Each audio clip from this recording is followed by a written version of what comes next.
नमस्कार दोस्तों। आज की क्लास में एक बार पुनः आपका हार्दिक स्वागत है। ये क्लास हिंदी से संबंधित सभी परीक्षाओं के लिए है। तो चलिए हम आज की क्लास को शुरू करते हैं और हमारा आज का पहला प्रश्न है, हिंदी की बोलियों को कितने वर्गों में बांटा गया है? आपके पास ऑप्शंस में है 3, 4, 5 या 8। तो इसका सही उत्तर क्या होगा? सभी लोग अपना उत्तर कमेंट बॉक्स में अवश्य दें। वर्ग मतलब उपभाषाएं। चलिए बताइए इसका सही उत्तर क्या होगा? बिल्कुल सही। जिन साथियों ने ऑप्शन नंबर 3 बताया है उनका उत्तर सही है। हिंदी की बोलियों को 5 वर्गों में बांटा गया है। ये 5 वर्ग कौन कौन से हैं? पश्चिमी हिंदी, पूर्वी हिंदी, राजस्थानी हिंदी, पहाड़ी हिंदी और बिहारी हिंदी। ठीक है। और कई बार परीक्षा में ये प्रश्न भी पूछा जाता है कि इन उपभाषाओं के अंतर्गत कुल कितनी बोलियां आती है? तो कुल 18 बोलियां आती हैं। ठीक है। हिंदी के अंतर्गत 5 उपभाषाएं हैं और 18 बोलियां हैं। हमारा अगला प्रश्न है, हिंदी साहित्य का दूसरा इतिहास ग्रंथ के लेखक कौन है? आपके पास ऑप्शंस में है रामकुमार वर्मा, रामचंद्र शुक्ल, बच्चन सिंह या विश्वनाथ त्रिपाठी।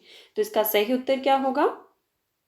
आपको बताना है कि हिंदी साहित्य का दूसरा इतिहास ग्रंथ के लेखक कौन है और यह कब प्रकाशित हुआ था। बिल्कुल सही। जिन साथियों ने ऑप्शन नंबर 3 बताया है उनका उत्तर सही है। ठीक है। हिंदी साहित्य का दूसरा इतिहास ग्रंथ किसने लिखा था? डॉक्टर बच्चन सिंह ने। कब प्रकाशित हुआ था ये? 1996 ईस्वी में।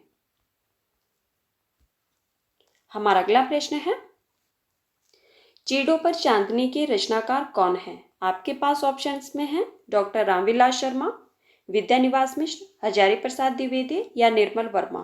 तो इसका सही उत्तर क्या होगा? आपको बताना है कि चीड़ों पर चांदनी के रचनाकार कौन है, किस विधा की रचना है और इसका रचनाकाल क्या है। बताइए इसका सही उत्तर क्या होगा? बिल्कुल सही। जिन साथियों ने ऑप्शन नंबर 4 बताया है उनका उत्तर सही है। चीड़ों पर चांदनी के रचनाकार निर्मल वर्मा जी है।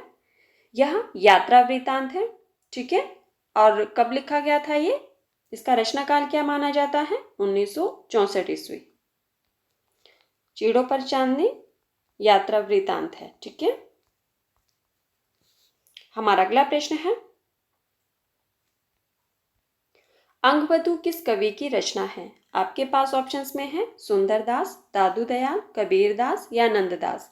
तो इसका सही उत्तर क्या होगा? बताइए अंगवधु किस कवि की रचना है? बिल्कुल सही। जिन साथियों ने ऑप्शन नंबर 2 बताया है उनका उत्तर सही है। अंगवधु दादू दयाल जी की रचना है।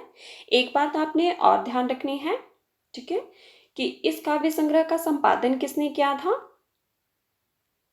रज्जब ने। बिल्कुल सही। ठीक है। दादू दयाल के शिष्य जो रज्जब थे उन्होंने अंगवधु नाम से इस काव्य का संपादन किया था, काव्य संग्रह का संपादन किया था। हमारा अगला प्रश्न है, निर्मल वर्मा की कहानी है। आपको बताना है कि इनमें से निर्मल वर्मा की कहानी कौन सी है। आपके पास ऑप्शंस में है परिंदे, यही सच है, वापसी और तलाश। तो इसका सही उत्तर क्या होगा? बताइए निर्मल वर्मा की कहानी कौन सी है? बिल्कुल सही। जिन साथियों ने ऑप्शन नंबर 1 बताया है उनका उत्तर सही है। परिंदे निर्मल वर्मा की कहानी है। अब हम बात कर लेते हैं कि यही सच है, इसके रचनाकार कौन है? बताइए किसकी रचना है? बिल्कुल सही। यही सच है मन्नू भंडारी की रचना है। वापसी उषा प्रियमवदा। बिल्कुल सही। ठीक है। और तलाश, तलाश जो है वो जयप्रकाश करदम की रचना है। परिंदे निर्मल वर्मा की है। यही सच है मन्नू भंडारी की रचना है। वापसी उषा प्रियमवदा की रचना है। तलाश जयप्रकाश करदम की रचना है। हमारा अगला प्रश्न है, निम्न में से देश विभाजन की त्रासदी किस उपन्यास में वर्णित है? आपके पास ऑप्शंस में है, ये लीजिए, प्रश्न एक बार रिपीट कर देती हूँ। प्रश्न है आपके पास कि निम्न में से देश विभाजन की त्रासदी किस उपन्यास में वर्णित है। आपके पास ऑप्शंस में है पहला गिरमिटिया, झूठा सच, निर्मला या राग दरबारी। तो इसका सही उत्तर क्या होगा?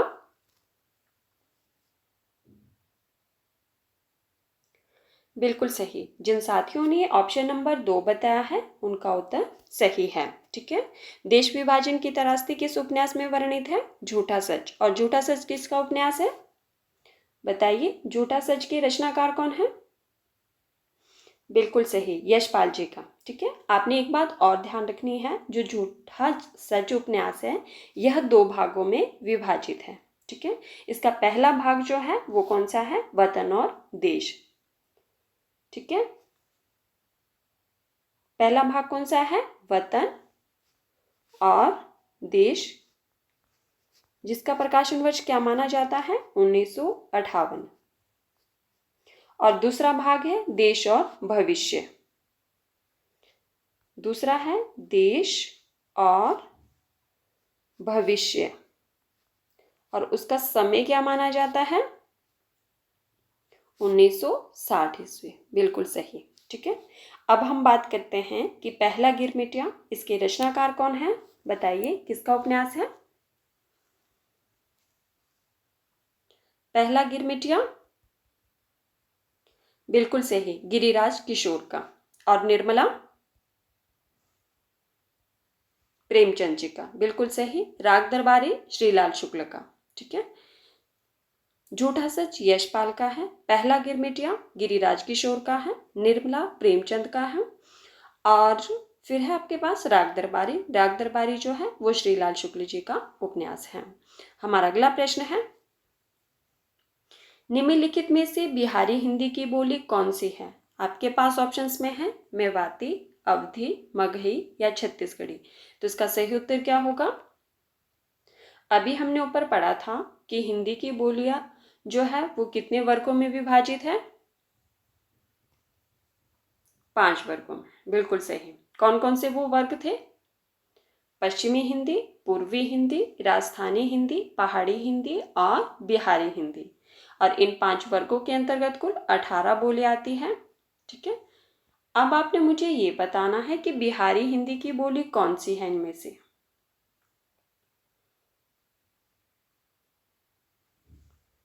बिल्कुल सही। जिन साथियों ने ऑप्शन नंबर 3 बताया है उनका उत्तर सही है। मगही जो है वो बिहारी हिंदी की बोली है। अब हम बात कर लेते हैं कि मेवाती किसकी बोली है, किसके अंतर्गत आती है ये। बिल्कुल सही, मेवाती राजस्थानी हिंदी की बोली है।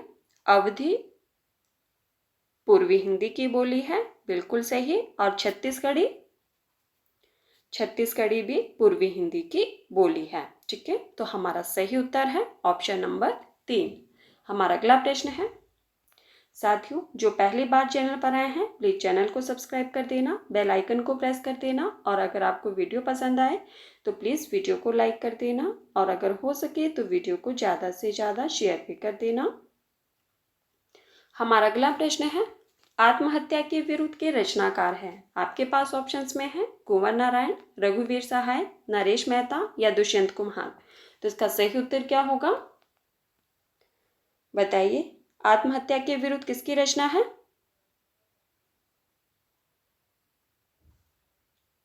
बिल्कुल सही। जिन साथियों ने ऑप्शन नंबर 2 बताया है उनका उत्तर सही है, और जिन्होंने 4 बताया है उनका उत्तर गलत है। आत्महत्या के विरुद्ध किसकी रचना है? रघुवीर सहाय की। इनकी अन्य रचनाएं भी है जो बार बार परीक्षाओं में पूछी जाती है। वो अन्य रचनाएं कौन कौन सी है? सीढ़ियों पर धूप में। ठीक है। ये भी बार बार परीक्षा में पूछी जाती है रचना, रघुवीर सहाय की है। सीढ़ियों पर धूप में, हंसो हंसो जल्दी हंसो, और दिल्ली मेरा परदेश। ठीक है। ये चारों रचनाएं जो है बार बार इनकी परीक्षाओं में पूछी जाने वाली रचनाएं हैं। हमारा अगला प्रश्न है, बाणभट्ट की आत्मकथा किसकी रचना है? आपके पास ऑप्शंस में है मम्मट, भरत मुनि, हजारी प्रसाद द्विवेदी या हरिशंकर प्रसाई। तो इसका सही उत्तर क्या होगा? बताइए, बाणभट्ट की आत्मकथा किसकी रचना है, किस विधा की रचना है, ये भी बताना है आपको। बिल्कुल सही। जिन साथियों ने ऑप्शन नंबर 3 बताया है उनका उत्तर सही है। बाणभट्ट की आत्मकथा हजारी प्रसाद द्विवेदी जी की रचना है। अब ये बताइए कि किस विधा की रचना है और इसका रचनाकाल क्या है। जी नहीं, यह आत्मकथा नहीं है, यह हजारी प्रसाद द्विवेदी का उपन्यास है। ठीक है, उपन्यास विधा की रचना है ये, और इसका रचनाकाल क्या है, 1946 ईस्वी। ध्यान रखना इस बात का कि बाणभट्ट की आत्मकथा हजारी प्रसाद द्विवेदी जी की रचना उपन्यास विधा की है। ठीक है, हमारा अगला प्रश्न है, रामचंद्रिका में कुल कितने प्रकाश हैं। आपके पास ऑप्शंस में है 19, 35, 49 या 39। तो इसका सही उत्तर क्या होगा। सबसे पहले आप मुझे ये बताइए कि रामचंद्रिका किसकी रचना है और इसका रचनाकाल क्या है। बिल्कुल सही, रामचंद्रिका केशवदास जी की रचना है और इसका रचनाकाल क्या है, 1601 ईस्वी। बिल्कुल सही। ठीक है, अच्छा अब बताइए कि रामचंद्रिका में कुल कितने प्रकाश हैं। बिल्कुल सही। जिन साथियों ने ऑप्शन नंबर 4 बताया है उनका उत्तर सही है। रामचंद्रिका में कुल 39 प्रकाश है। हमारा अगला प्रश्न है, बालमुकुंद गुप्त की साहित्यिक प्रसिद्धि का मूलाधार है। आपके पास ऑप्शंस में है भारत मित्र, शिव शंभू का चिट्ठे, भारत प्रताप या हिंदुस्तान। तो इसका सही उत्तर क्या होगा। आपको बताना है कि बालमुकुंद गुप्त की साहित्यिक प्रसिद्धि का मूलाधार क्या है। प्रसिद्धि का बताइए, इसका सही उत्तर क्या होगा। बिल्कुल सही। जिन साथियों ने ऑप्शन नंबर 2 बताया है उनका उत्तर सही है। शिव शंभू के चिट्ठे जो है बालमुकुंद गुप्त की प्रसिद्धि का मूलाधार है। हमारा अगला प्रश्न है, और ये रचना बार बार परीक्षा में पूछी जाती है, विद्यापति का जन्म कहाँ हुआ था।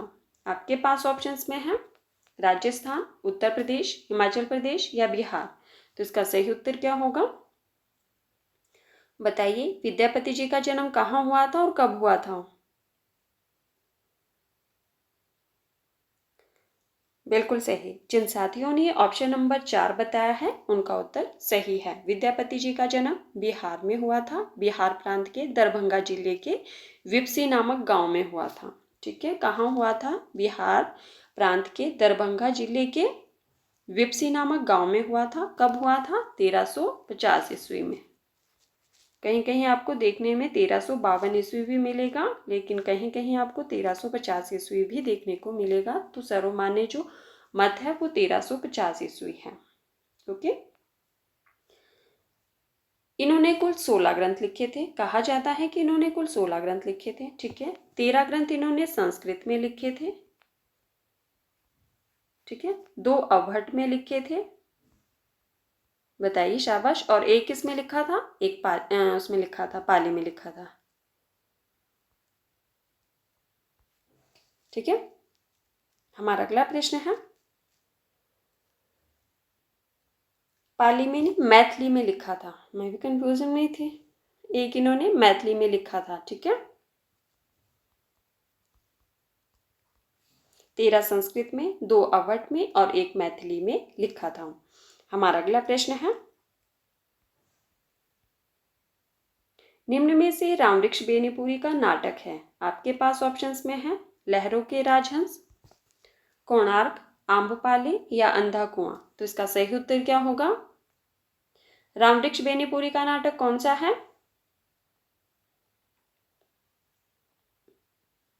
बिल्कुल सही। जिन साथियों ने ऑप्शन नंबर 3 बताया है उनका उत्तर सही है। ठीक है, कौन सा नाटक है रामवृक्ष बेनीपुरी का, आम्रपाली। अब हम बात करते हैं कि लहरों के राजहंस, इसके रचनाकार कौन है।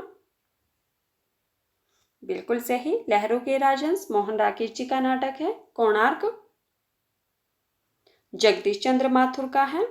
अंधा कुआं लक्ष्मी नारायण लाल का है। ठीक है, एक अंधा कुआं जो नाटक है वो लक्ष्मी नारायण लाल का है। एक इसी से मिलता जुलता है अंधा युग। चलिए बताइए, अंधा युग के रचनाकार कौन है।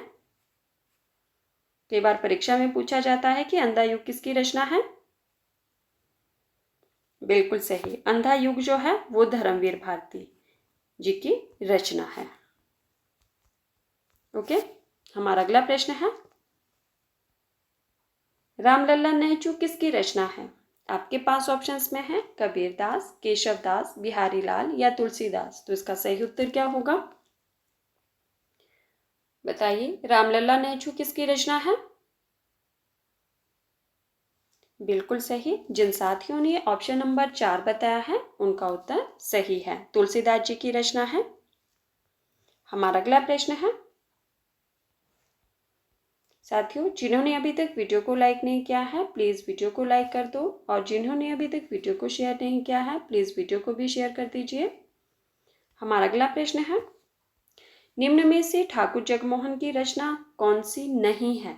उसका चयन करना है आपको। आपके पास रचनाएं दी गई है श्यामा लता, प्रेम संपत्ति लता, प्रेम माधुरी, देवयानी। तो इसका सही उत्तर क्या होगा? आपको बताना है कि इनमें से कौन सी रचना ठाकुर जगमोहन सिंह की नहीं है। चलिए बताइए इसका सही उत्तर क्या होगा, और साथ में ये बताना है कि फिर यह रचना किसकी है।